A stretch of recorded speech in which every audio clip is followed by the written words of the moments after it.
Have you ever wondered what the beauty of destruction looks like?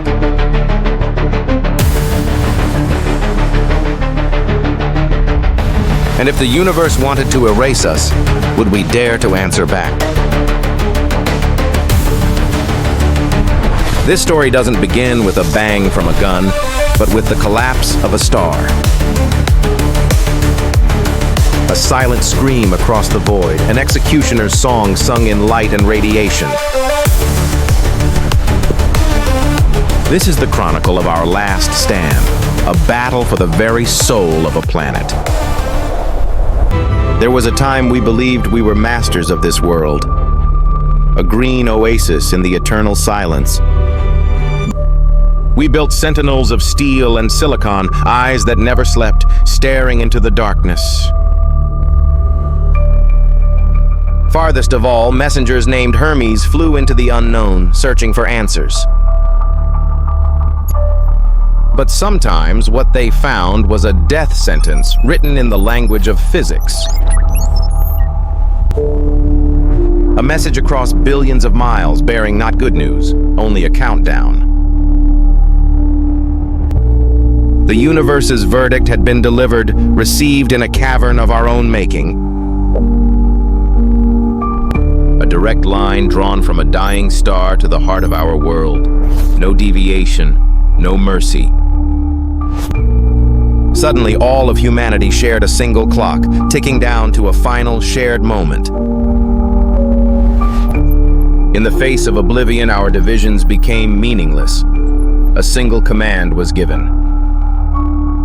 And so, they woke the sleeping giants. The child of science and fear, the Aegis system. Beneath the Earth's crust, the heart of the defense machine began its first defiant beats. We aimed spears at the heavens, not for attack, but to forge a shield from ice and ambition. We lit up the abyss, turning the planet's own power into the lifeblood of our salvation. Humanity retreats into its final fortress, sealing the tomb before the storm even arrived. A race against time, run by tireless hands of steel, building a miracle in the dark. The planet dons its armor, a fragile shell of light against an enemy made of physics itself. 7 days. The time it took to create a world was now the time left to save it. All the calculations were done. Nothing was left but to wait and to trust in the ghosts in our machines. The hour of judgment is at hand. 60 minutes left in the story of mankind. 10 seconds to decide the fate of 1,000,000 years of evolution, of art, of love, of failure. 3, 2, 1, the final moments of the world as we knew it. And then a profound quiet. The most terrifying enemy is the one that is unseen. A collective breath, a fleeting moment of false hope in the face of the inevitable. It has arrived, not with fire and fury, but with a haunting, deadly, and beautiful light. The first blow lands, humanity's answer, forged in desperation, is finally unleashed. The will of an entire species, focused and fired into the sky as beams of pure defiance. The Aegis shield, once a myth of science fiction, becomes our last tangible reality. The battle begins. The cold, indifferent math of the universe versus the desperate roar of technology. In the heart of the machine, the numbers that decide our survival flicker between hope and despair. For a moment, we were a lighthouse, a single point of defiance in an uncaring cosmic storm. But the shield was not perfect. The spear of the cosmos found a crack in our armor. The very air we breathe, our planet's own shield, is being torn apart at the molecular level. The sky, once a symbol of life and endless possibility, now wears the color of death. The heart of Aegis beats faster, a desperate, frantic rhythm, pumping life into the dying shield. In that moment of repair, our creation screamed back into the void. We are still here. But the enemy does not tire. It does not rest. It simply is. And it gives us no time to breathe. The shield, our greatest creation, begins to shatter like glass under an impossible weight. A sentinel has fallen. A gear in the great machine has broken, and the whole structure groans. The great machine is bleeding energy, its blue lifeblood turning to a critical, warning red. Even in the deepest fortress, they could feel the tremors of the battle for their existence. A silicon brain, a mind of our own making, fights with pure logic to save its emotional creators. A small victory in a great war, a moment of respite fought at a terrible cost. The battle in the sky may have paused, but the war on the ground, the war against our own world, had just begun.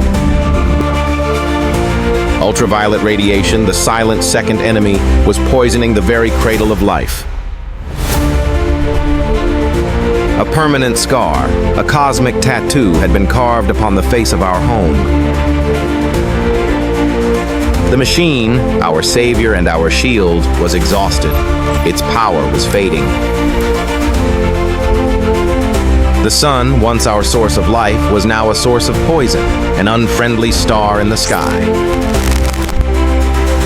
A final, desperate gamble, all or nothing.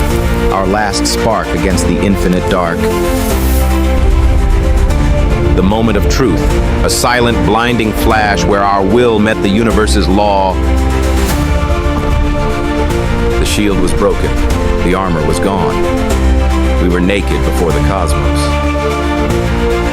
The storm had passed, but the profound, deathly quiet it left behind was more terrifying than any noise. The giants had finished their task. They fell into a long sleep, becoming silent monuments to our survival.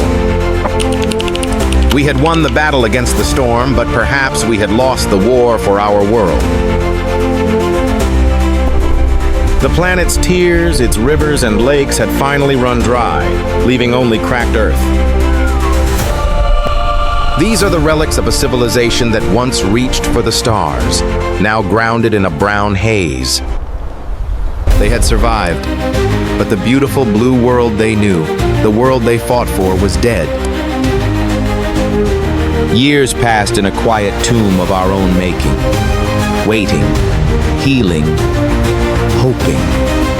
Even when caged, even when defeated, the engine of life continues to turn, to strive, to breathe. In the darkness, humanity learns to live without a sun, to create its own light, its own sustenance. A new generation is born in the shadow of catastrophe, knowing only the stories of the world that was. The will to survive never truly sleeps. It rests, it learns, and then it plans. It prepares for a new dawn. The first scouts of a new world are sent out, not of flesh and blood, but of wire and steel. The planet, like its people, was fighting to heal itself, breath by painful breath, year by agonizing year. After an age of darkness, a decision is made. It was time to face the legacy of the broken sky. The light of a changed world, a world we wounded, floods in for the first time in generations. They were children of the dark, pilgrims in their own home, seeing a sky no longer blue for the first time. A simple, profound gesture to touch the wounded mother planet, to feel its scarred skin.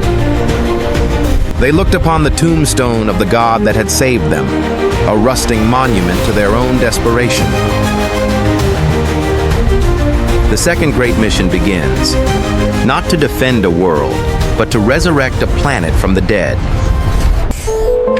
a task even greater than building Aegis, to plant a single genetically perfected seed.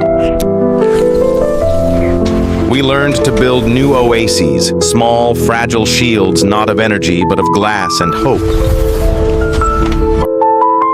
Because the will to survive is not just found in building massive shields against the heavens. It is also found in the quiet, patient act of nurturing a single tiny seed. The color green, the color of life, the color of hope, was finally returning to a barren world. A new civilization, a garden civilization, is built on the brown, dusty ruins of the old one. The planet's wound, once a gaping mortal injury, was slowly, imperceptibly healing. A new generation learns to live in harmony with a changed world, finding joy in a wounded paradise. We sent out invisible healers, armies of our own creation, not to fight, but to mend the sky. A dawn that lasted a century, a slow, painstaking sunrise painted across the face of the planet. The weapons of a forgotten war become the sacred monuments of a new age of peace. We honor the messenger, the lonely sentinel who brought the warning and gave us a chance to fight. The legend is passed down, not as a story of victory, but as a lesson in humility. For the first time in 100 years, the simple, sacred act of breathing clean air becomes possible. It was not the deep, vibrant blue of memory, but it was blue, the color of rebirth. A new ecosystem, born not of chance but of deliberate design, built on understanding and respect. Humanity had finally learned its most important lesson. We are not masters of nature. We are a part of it. Life, vibrant and resilient, had returned to the sea, painting the depths with color once more. We looked to the stars again, not with the arrogance of conquerors, but with the wisdom of survivors. Our role in the universe had changed from one of dominance to one of observation and understanding. The past is not forgotten. It is preserved as a reminder of how close we came to the end. The legacy is passed from one generation to the next, a story held in a gentle touch. A reminder of what was lost and a testament to everything that was painstakingly reclaimed. A child's innocent question holds the weight of a planet's history and the hope for its future. The legacy of the broken sky was not an ending, but a profound eternal reminder. Our will to survive is itself.